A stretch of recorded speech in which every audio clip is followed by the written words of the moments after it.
சில்கலூரிபேட்டா என்கிற இடத்திலே நடந்த ஒரு துயர சம்பவம். 2 தலித் இளைஞர்கள் பேருந்து ஓட்டுநரை மிரட்டி அவர் கையில் இருக்கிற பணத்தை பறிப்பதற்காக முயற்சித்த வேளையில் அவர்களை மிரட்டுவதற்காக பெட்ரோலை பேருந்திலே கொட்டினார்கள். அந்த பேருந்தை ஓட்டியவர் பீடி குடித்துக் கொண்டிருந்த அவர் அந்த பேருந்து உள்ளே கொட்டப்பட்ட பெட்ரோலில் அந்த நெருப்பை போட அது தீப்பற்றி கொண்டது. ஆனால் அதில் அந்த 2 பேர் கொலையாளிகள் என்று தீர்ப்பு கூறப்பட்ட சம்பவம். 3வது ஒரு பாம் பிளாஸ்ட், தனிப்பட்ட ஒரு நபருடைய வாழ்க்கையில் நடந்த பிரச்சனைக்காக திட்டமிட்டு குண்டுவெடிப்பு சம்பவத்தை நடத்தியதில் 26 பேர் உயிரிழக்கிறார்கள். இந்த 3 சம்பவங்களையும் இணைத்து இந்த 3 சம்பவங்களையும் எப்படி காவல்துறை அணுகியது, நீதித்துறை அணுகியது, 2 சம்பவங்களில் சாதி இந்துக்கள் குற்றவாளிகள், அவர்கள் சுண்டூர் படுகொலையில் தொடர்புடைய குற்றவாளிகள் அனைவரும் நிரபராதிகள் என்று விடுவிக்கப்படுகிறார்கள். குண்டுவெடிப்பு சம்பவத்தில் ஈடுபட்டவர் அதிகாரத்தை பயன்படுத்தி, பணத்தை பயன்படுத்தி, நன்னடத்தை விதியின் பெயரில் விடுதலையாகிறார். அவருக்கு 26 பேரை படுகொலை செய்வதற்கு காரணமாக இருந்த குண்டுவெடிப்புக்கு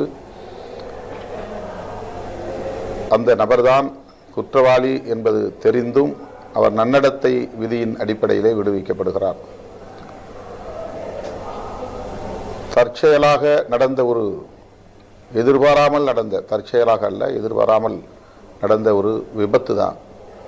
வெறுமன பேருந்து ஓட்டுநரை மிரட்டுகிற தொனியில் அவர்கள் நடந்து கொண்ட நிலையில் திடுமென தீப்பற்றி கொண்டதில் 23 பேர் கொல்லப்படுகிறார்கள், உயிரிழக்கிறார்கள். அவர்கள் தொடர்பான வழக்கில் 2 பேர் தூக்கு தண்டனை வரையில் போய் ஞானபீட விருது பெற்ற மகாதேவி மாஸ்வதா தேவி அவருடைய மனித உரிமை ஆர்வலர், அவர் குடியரசுத் தலைவருக்கு கொடுத்த பரிந்துரையின் அடிப்படையில் அந்த 2 பேருடைய மரண தண்டனை ஆயுள் தண்டனையாக குறைக்கப்பட்டு இன்றைக்கும் அவர்கள் சிறையிலே இருக்கிறார்கள். இதுதான் நடந்த 3 சம்பவங்கள், உண்மை சம்பவங்கள். இதில் இயக்குனரின் கருத்து, சமூகத்திற்கு சொல்ல விரும்புகிற கருத்து, பணம், ஜாதி, அதிகாரம் ஆகியவைதான் யாவற்றையும் இங்கே தீர்மானிக்கிறது. திட்டமிட்டு படுகொலை செய்தாலும் இந்த 3ம் இருந்தால் அவர்கள் தப்பித்துக் கொள்கிறார்கள்.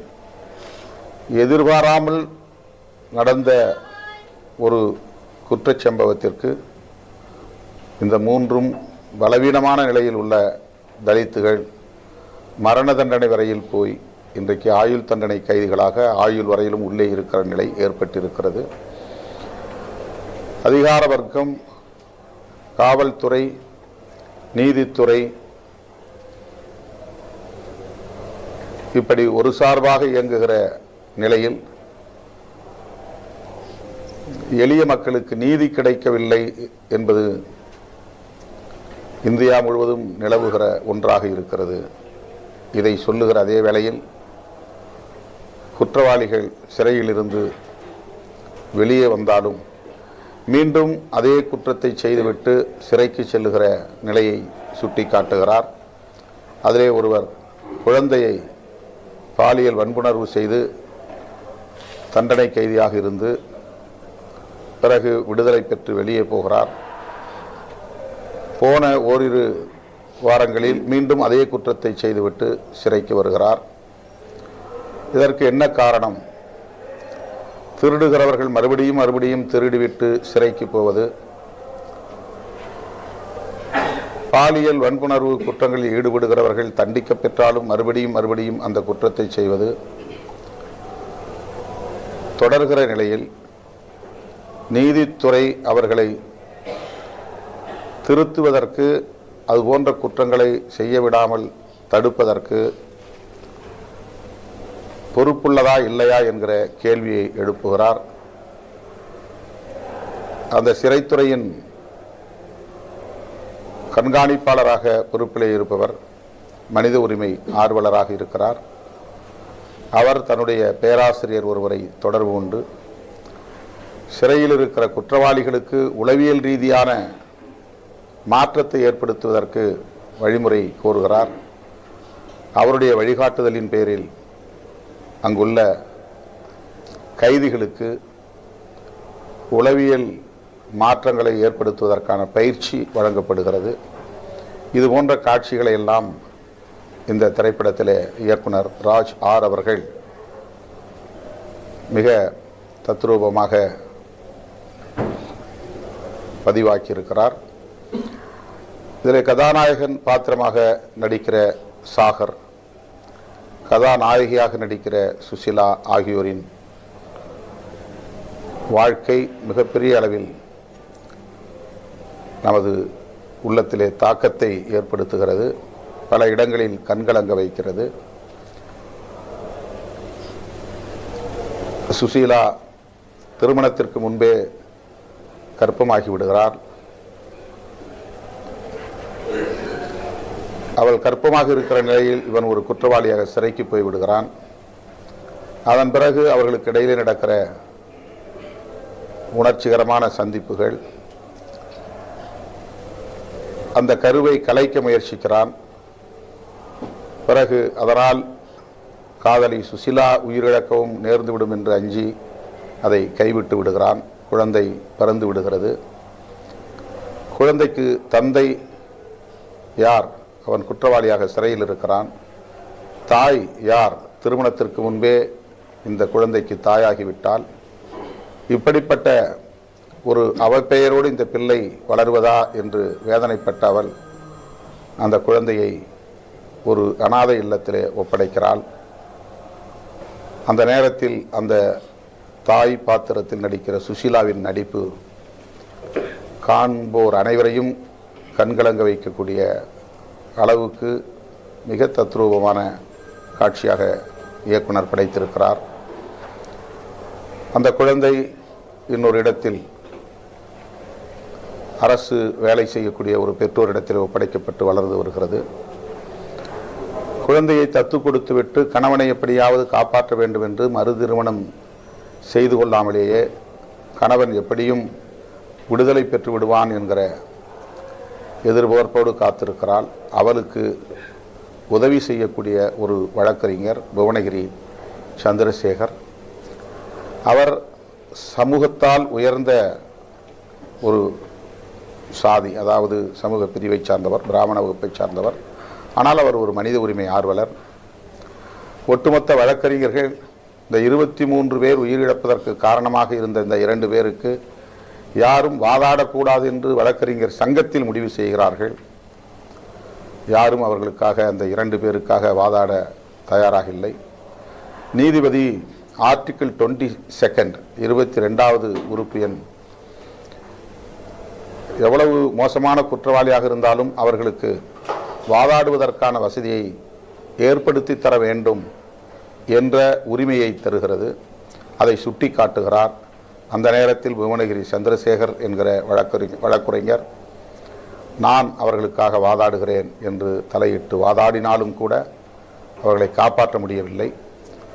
அந்த குற்ற உணர்வோடு இருக்கிற அவர் கதாநாயகன் சாகருடைய மனைவி சுசீலாவை அவள் கடுமையான பாதிப்புக்கு உள்ளாகி இந்த பாதிக்கப்பட்ட தரப்பில் 23 பேர் உயிரிழந்த நிலையில் அவர்களால் தாக்கப்பட்ட நிலையில் இந்த வழக்கறிஞரை தேடி அடைக்கலம் வருகிறாள்.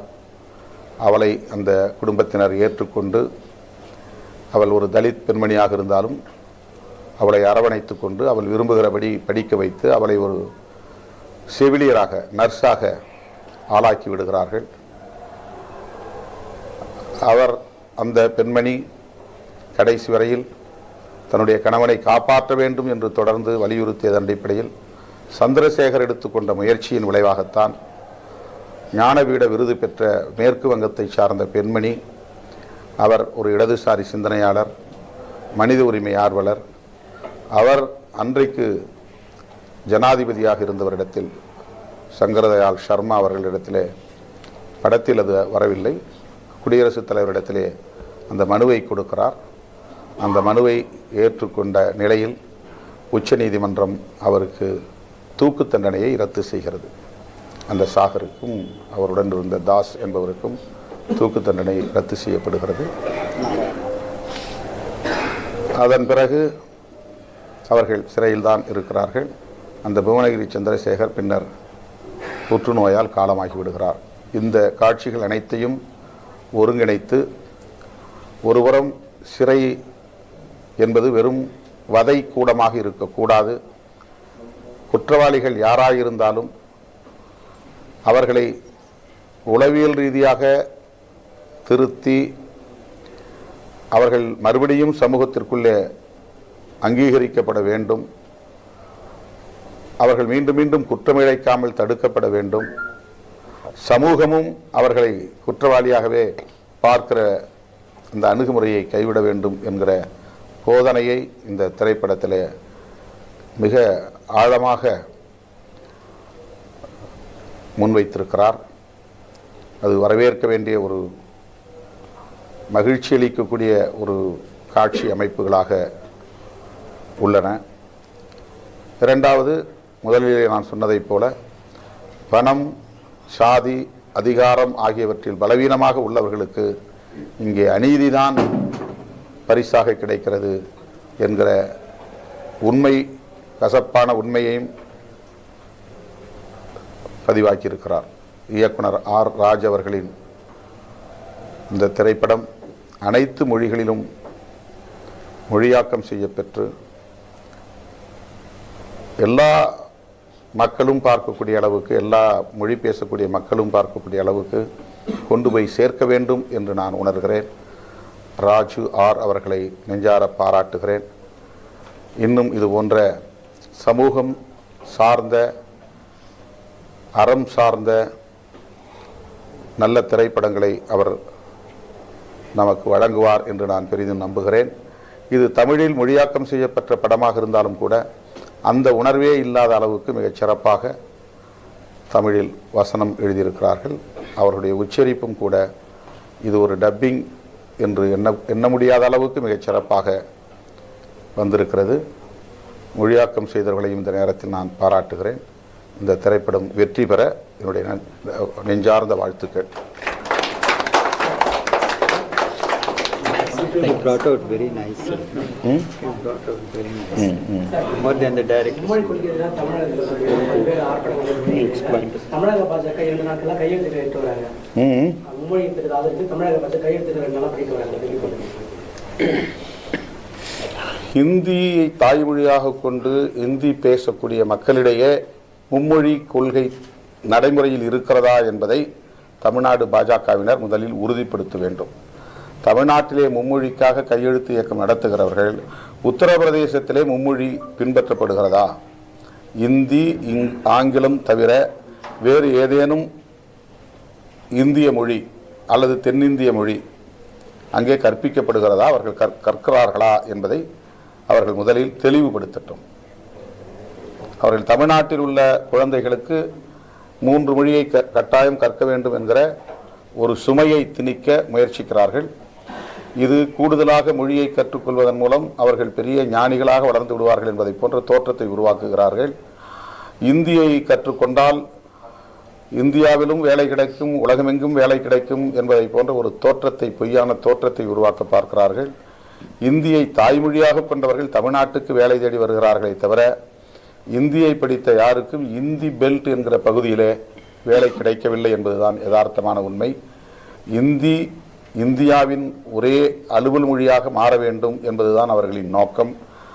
25 அல்லது 50 ஆண்டுகளுக்கு பின்னர் இந்தியா இந்தி பேசும் தேசம் என்பதை உறுதிப்படுத்துவது அவர்களின் செயல் திட்டங்களில் ஒன்று.